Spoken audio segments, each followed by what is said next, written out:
Hello बच्चों, welcome to RNA live session. ठीक है। आज हमारा पहला लाइव लेक्चर है। ऑफलाइन का शेड्यूल आपके पास है, ऑनलाइन में मैंने बता दिया था आपको क्या हमको पढ़ना है। तो बिना टाइम खराब किए पहला हम चैप्टर पढ़ेंगे, breathing and exchange of gases. प्रयास हम ये करेंगे कि ह्यूमन फिजियोलॉजी का एक चैप्टर हम एक वीडियो में कंप्लीट कर दें। एक नहीं तो दो में कर देंगे, वो तो देख लेंगे किस तरह से हमको कंप्लीट करना है। काम आपको ये करना है कि बहुत अच्छे से आप बात को सुनते रहेंगे, लेक्चर को, ठीक है। और उसके बाद फिर अगर नोट्स नहीं है तो आप नोट कर लेंगे, लेकिन पहला काम ये करना है कि आपको बातें बहुत अच्छे से समझनी है। तो हम चैप्टर का नाम है ब्रीदिंग, ठीक है, एंड एक्सचेंज ऑफ गैसेस। तो सबसे पहला काम हम ये करते हैं कि ब्रीदिंग का मतलब समझते हैं। ब्रीदिंग होता क्या है? देखो, सांस लेने को ब्रीदिंग बोलते हैं। और एक इम्पॉर्टेंट वाला कंसेप्ट वो ये कि एक ब्रीदिंग के अंदर इंक्लूड किया जाता है एक इनहेलेशन। एक ब्रीदिंग में इंक्लूड होता है एक इनहेलेशन और एक एक्सहेलेशन। एक बार एयर को इनहेल्ड करना और एक बार एयर को एक्सहेल्ड करना, ये एक ब्रीदिंग है। हमने एक बार हवा अंदर ली, सांस अंदर की तरफ ली, और एक बार बाहर की तरफ छोड़ दी, तो एक ब्रीदिंग हो गई। ठीक है बच्चों, दोनों को मिलाकर वेरी वेरी इंपॉर्टेंट आपने याद करना है। ये जो ब्रीदिंग है, अगर हम इसका नॉर्मल ब्रीदिंग रेट देखते हैं, अगर हम नॉर्मल ब्रीदिंग रेट देखें बच्चों, कि नॉर्मली हमारा ब्रीदिंग रेट कितना होता है।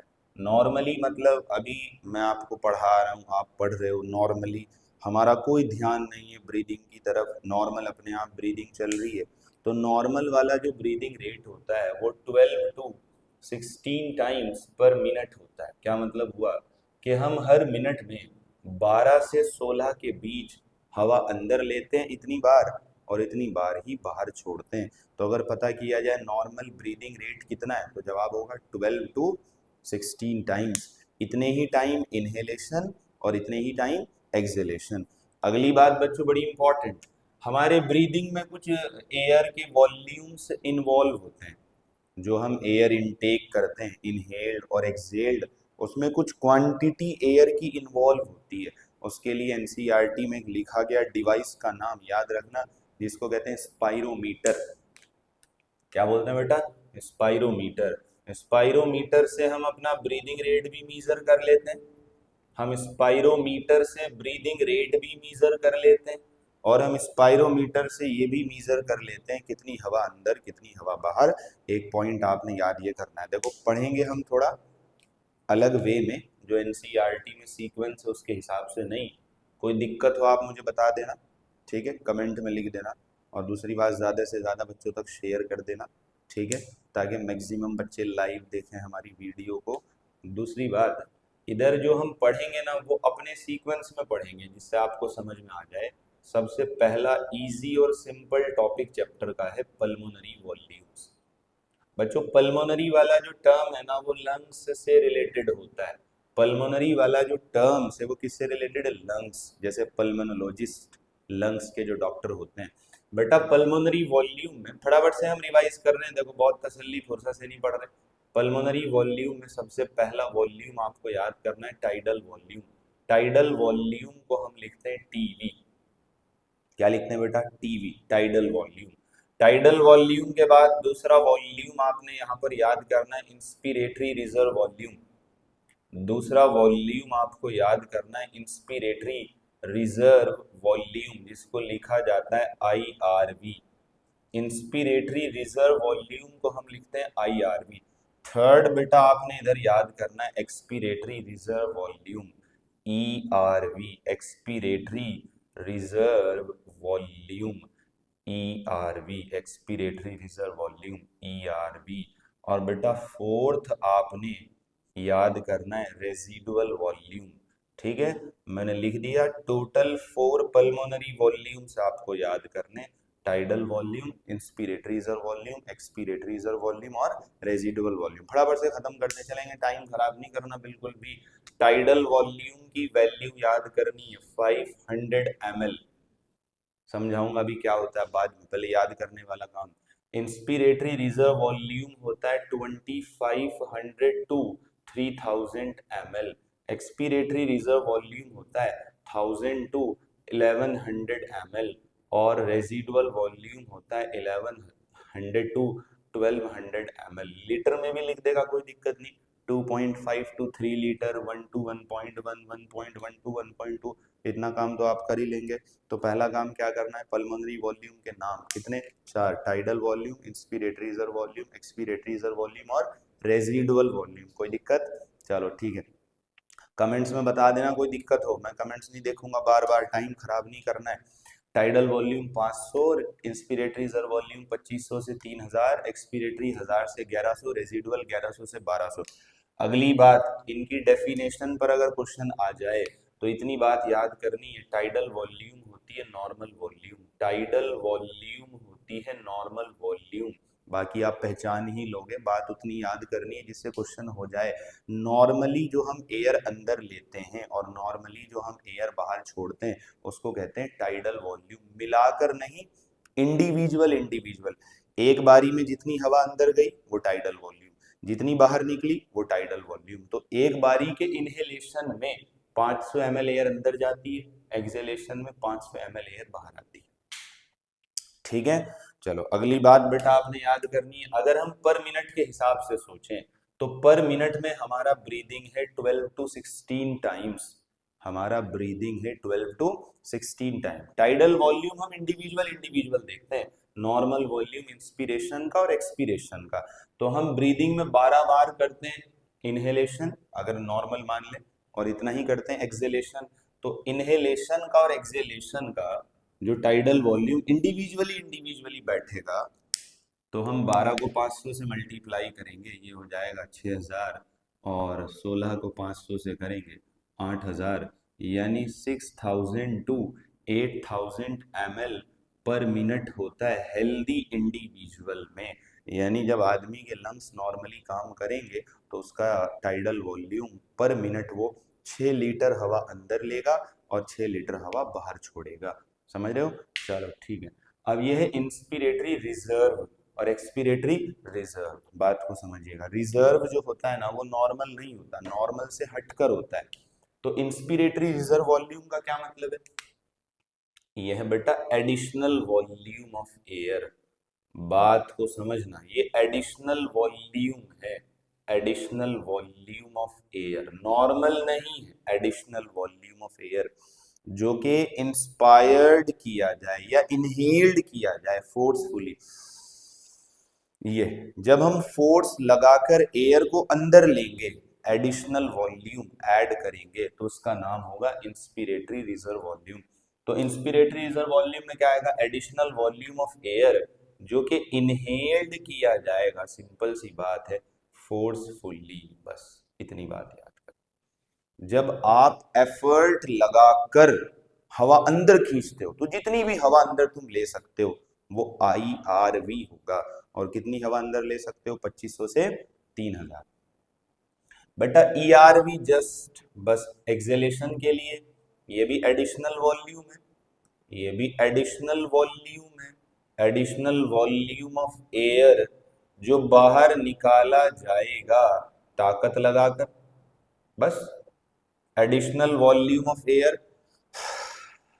जब हम ताकत लगाकर बाहर फेंकेंगे हवा तो वो ERV है, जब हम फोर्सफुली इनहेल्ड करेंगे वो IRV है। बच्चों रेजिडुअल मतलब बचा हुआ, जो रह जाए, रिमेनिंग, उसको रेजिडुअल बोलते हैं। आपने फोर्सफुली एयर को बाहर निकाला पूरी ताकत लगाकर, फिर भी लंग्स के अंदर कुछ ना कुछ एयर बच जाएगी, क्योंकि अगर लंग्स में से पूरी तरह एयर निकल गई तो लंग्स कर जाएंगे कोलैप्स। तो बेटा रेजिडुअल वॉल्यूम रिमेनिंग एयर का नाम है, रिमेनिंग एयर, याद रखना, रिमेनिंग वॉल्यूम ऑफ एयर या रिमेनिंग एयर। जैसे यहां हम लिख रहे थे नॉर्मल एयर, यहाँ नॉर्मल वॉल्यूम था, इन दोनों में एडिशनल वॉल्यूम था, तो रेजिडुअल का मतलब है रिमेनिंग एयर, लेकिन कब? After, very very important, forcible acceleration, ताकत लगाकर हवा बाहर फेंक दी, पूरी जान लगा के हवा बाहर निकाल दी, ठीक है, फिर भी लंग्स में एयर बच गई, उसका नाम है रेजिडुअल वॉल्यूम। और बेटा यही वो एयर है जो प्रिवेंट करता है लंग्स की कोलैप्सिंग, प्रिवेंट करता है लंग्स की कोलैप्सिंग। तो अकॉर्डिंग टू एनसीईआरटी इतनी बात याद करनी है, बाकी ग्राफ बनाना, लंग्स के डायग्राम बनाना बहुत टाइम लगेगा, बात फिर भी यही याद करनी पड़ेगी, चाहे समझ जैसे लेना, ठीक है। Pulmonary volumes total 4, TV, IRV, ERV, RV, उनकी वैल्यूज और उनकी डेफिनेशन, वॉल्यूम का नाम, वॉल्यूम का वैल्यू और वॉल्यूम का मतलब, बस इतनी बात याद करनी है बेटा। जब हम पल्मोनरी वॉल्यूम्स को कंबाइन कर देते हैं तो हमारे पास एक नया टर्म आ जाता है जिसको कहते हैं पल्मोनरी कैपेसिटी। तो हमारे पास बहुत सारे पल्मोनरी कैपेसिटीज हैं। तो पल्मोनरी कैपेसिटीज क्या है? सिंपल सा, कॉम्बिनेशन ऑफ टू और मोर पल्मोनरी वॉल्यूम्स। जब दो या दो से ज्यादा लंग्स के वॉल्यूम को हम एक साथ कंबाइंड करके दिखाते हो तो वो हमारा पल्मोनरी कैपेसिटी है। पहले मैं नाम लिख देता हूँ, पहले वही काम करते हैं, सबसे पहले नाम लिखते हैं, उसके बाद उनको समझेंगे। सबसे पहला बेटा इंस्पिरेटरी कैपेसिटी, सबसे पहला inspiratory capacity, inspiratory capacity IC. हाँ भाई बच्चों, कोई दिक्कत? पढ़ते रहना, ठीक है, बस पढ़ने के लिए, बाकी और कोई काम करने के लिए नहीं जुड़ना क्लास के साथ। दूसरा expiratory capacity, inspiratory capacity, expiratory capacity IC और ईसी। थर्ड बेटा आपने याद करना है functional residual capacity, functional residual capacity. मैं आपको वो तरीके से बता रहा हूँ, पढ़ा रहा हूँ जो रिवीजन का तरीका है। Functional residual capacity, F R C, F R C. Vital capacity, V C, vital capacity, V C. और total lungs capacity, T L C, total lungs capacity, ठीक है। इसमें हम क्या करेंगे? पल्मोनरी वॉल्यूम्स को जोड़ेंगे। कितनी कैपेसिटी है? 5। वॉल्यूम कितनी है? 4। TV, IRV, ERV, RV. Tidal volume, inspiratory reserve volume, expiratory reserve volume, residual volume. Capacity 5, inspiratory, expiratory, functional, residual, vital और टोटल, ठीक है। चलो पहले मैं आपको बता दूं, डेफिनेशन बाद में, डेफिनेशन बाद में, पहले आपको बता दूं कि इस कैपेसिटी में क्या ऐड होगा। बेटा इंस्पिरेटरी कैपेसिटी में ऐड होगा tidal volume plus inspiratory reserve volume, tidal volume plus inspiratory reserve volume अभी बताऊंगा। एक्सपिरेटरी कैपेसिटी में ऐड होगा tidal volume plus expiratory reserve volume. TV के साथ आईआरवी तो बन गया आईसी, और टीवी के साथ ईआरवी तो बन गया ईसी। बेटा फंक्शनल रेजिडुअल कैपेसिटी में आएंगे दो, देखो पहले वाले के साथ दूसरे वाला तो इंस्पिरेटरी कैपेसिटी, पहले वाले के साथ तीसरे वाला तो एक्सपिरेटरी कैपेसिटी, और थर्ड और फोर्थ को मिला दो, यानी E R V plus R V, E R V plus R V, तो फंक्शनल रेजिडुअल कैपेसिटी, ठीक है। बेटा वाइटल कैपेसिटी पहले वाले 3 मिला दो, टीवी, आईआरवी और ईआरवी, ठीक है। टीवी पहले वाले 3 मिला दो तो वाइटल कैपेसिटी, और चारों मिला दो, tidal volume, inspiratory reserve volume, expiratory reserve volume, residual volume, total lungs capacity. बोलो भाई, इंस्पिरेटरी कैपेसिटी में टाइडल वॉल्यूम आएगा, इंस्पिरेटरी रिजर्व वॉल्यूम, यानी टाइडल वॉल्यूम के साथ inspiratory reserve volume, inspiratory capacity, tidal volume के साथ expiratory reserve volume, TV plus IRV, inspiratory capacity, TV plus ERV, expiratory capacity, ठीक है। ईआरवी और आरवी फंक्शनल रेजिडुअल कैपेसिटी, शुरू के 3 वाइटल और चारों टोटल लंग्स। अब इनको लिखने के बहुत सारे तरीके हैं, जैसे मैं तुमको तरीके से बता रहा हूं ना ताकि क्वेश्चन हो जाए, इनको लिखने के भी तरीके हैं। देखो बात को समझिएगा, जैसे हम लोगों ने इधर लिखा कि tidal volume, inspiratory reserve volume, ये क्या कहलाएगा? Inspiratory capacity. तो इसको लिख सकते हैं इंस्पिरेटरी कैपेसिटी, ऐसे भी लिख सकते हैं इंस्पिरेटरी कैपेसिटी। इसको लिखने का तरीका, इन दोनों को हम बोल सकते हैं इंस्पिरेटरी कैपेसिटी प्लस ERV, या इंस्पिरेटरी टीवी प्लस ERV को बोलेंगे एक्सपिरेटरी कैपेसिटी प्लस IRV, ऐसे लिख सकते हैं। देखो तीन तरीके हो गए लिखने के। अब आप इसको भी लिख सकते हो, आपको पता है इन तीन वॉल्यूम को मिलाकर बोला जाता है वाइटल कैपेसिटी, तो साथ में RV लिख दो। और बहुत सारे तरीके हैं, आप अपना दिमाग लगा लेना, ये तो मैं ऐसे ही बता रहा हूँ सोच कर आपको, आप भी सोच लेना इसी तरह से। चलो देखो, जोड़ने का तरीका क्या है? टाइडल वॉल्यूम कितनी है? 500 ml। इंस्पिरेटरी रिजर्व वॉल्यूम कितनी है? 2500 से 3000 ml। अब आप 500 को एक बार इसमें जोड़ोगे तो ये हो जाएगा 3000, और एक बार इसमें जोड़ोगे ये हो जाएगा 3500। तो 3000 से 3500 हो गया इंस्पिरेटरी कैपेसिटी। वैसे बेटा अगर आपको निकालना एक्सपिरेटरी कैपेसिटी तो 500 प्लस ERV कितना है? 1000 से 1100। तो 500 को एक बार 1000 में जोड़ोगे 1500, और एक बार 1100 में जोड़ोगे 1600। बोलो हो जाएगा? कोई दिक्कत? बाकी और अपने आप ऐड ऑन कर लेना, ये रटने की जरूरत नहीं है, आप ये याद कर लेना, ये बैठ के कैलकुलेट कर लेना, क्योंकि पल्मोनरी वॉल्यूम्स की वैल्यूज तो आपको याद होनी ही चाहिए और याद करनी ही पड़ेगी। आप पल्मोनरी कैपेसिटीज की वैल्यूज याद मत करना, कैलकुलेट कर लेना वही, क्योंकि कभी कभी ऑप्शन में अप्रोक्सीमेट भी दे देगा, एक्यूरेट नहीं देगा, थोड़ा प्लस माइनस करके दे देगा, तो आप अपने आप समझ जाओगे। जैसे इसको लिख देगा, फॉर एग्जाम्पल ऑप्शन इस तरह से बैठ रहा है, 3200 से 3600 वाला सही बैठ रहा है, ये मिल ही नहीं रहा, सबसे करीब ये मिल रहा है, तो वो आप अपने आप देख लोगे। बाकी तीन जोड़ने हो वो भी मैं आपको दिखा दूंगा, तीन जोड़कर। टाइडल वॉल्यूम कितना? 500। इंस्पिरेटरी रिजर्व वॉल्यूम कितना? 2500 से 3000। और एक्सपिरेटरी कितना? 1000 से 1100। बोलो जोड़ दोगे? 1000 से 1100। पहले वाले पकड़ो, 5, 25 और 1, तो 500 2500 में जोड़ोगे 3000, और एक में जोड़ोगे कितना हो गया? 4000। 500 को 3 में जोड़ोगे 3500, और 11 में जोड़ोगे 4600, इस तरह से। यानी 500 प्लस ये, तो 500 को पहले वाले के साथ और इसके पहले वाले के साथ, फिर 500 को दूसरे वाले के साथ, इसके दूसरे वाले के साथ। बोलो भाई बच्चों, कर लोगे कैलकुलेट?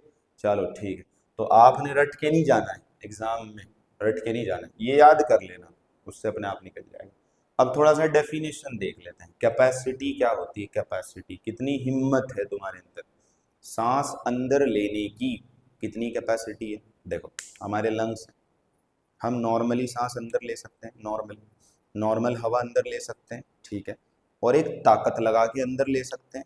तो दो ही एयर हम अंदर ले सकते हैं, एक टीवी नॉर्मल और एक फोर्सफुली, बस।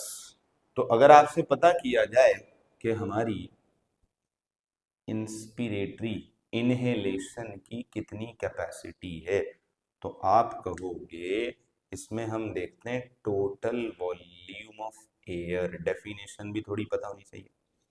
Total volume of air a person can inhaled, एक आदमी कितनी हवा अंदर ले सकता है?